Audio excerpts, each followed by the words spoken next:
Every time you walk into the room, got me feeling crazy. Shock my heart, boom, boom.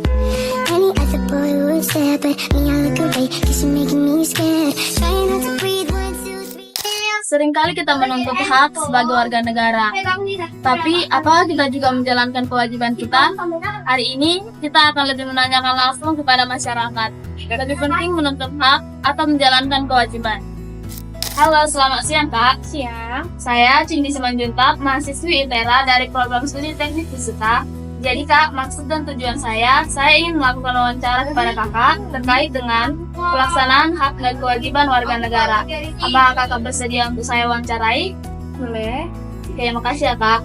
Kalau boleh tahu Kakak namanya siapa dan pekerjaannya saat ini apa?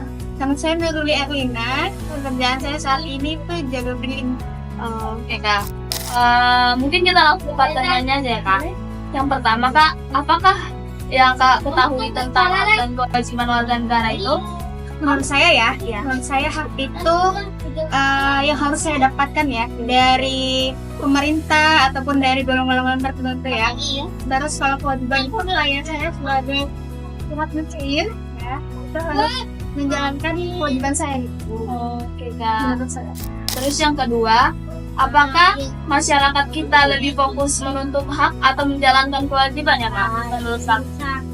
Kalau menurut saya itu lebih ke menuntut hak ya. Kewajibannya itu belum dijalankan tapi haknya udah dituntut aja. Oh, itu betul Kak. Terus menurut Kakak sendiri, kewajiban apa sih yang sering diabaikan oleh masyarakat? Kayak di kampung ini aja ya, misalnya itu kewajiban bayar iuran mungkin di kampungnya itu banyak yang telat. Contohnya iuran sampah saja ya, itu mereka banyak yang telat mungkin, terus kayak suka buang sampah sembarangan. Tapi kalau misalnya banjir itu nyalahinnya kayak kepala desanya gitu ya, desanya gitu. Ya. Baik, Kak. Terus pertanyaan selanjutnya Kak, jika Kakak melihat orang melanggar peraturan, misalnya nih tidak membuang sampah pada tempatnya atau menyerobot antrean, misalnya kayak di PBU gitu kan Kak, apakah Kakak akan menegurnya? Kalau menegur secara langsung itu di tempat ramai itu enggak ya. Kalau bisa kan face to face gitu kan. Mungkin lebih ke gimana ya, kayak kok masih ada gitu, jangan sekarang ada orang yang kayak gitu kan. Lebih ke dibiarin aja lah gitu, soalnya udah hal yang lumrah. Pertanyaan yang terakhir ya Kak, apa sih yang Kakak lakukan secara pribadi untuk menjadi warga negara yang baik? Pertama itu taat sama peraturan lalu lintas ya, karena itu buat keselamatan diri sendiri sama keselamatan orang lain juga. Misalnya pakai helm gitu ya Ya, Kak. pakai helm gitu.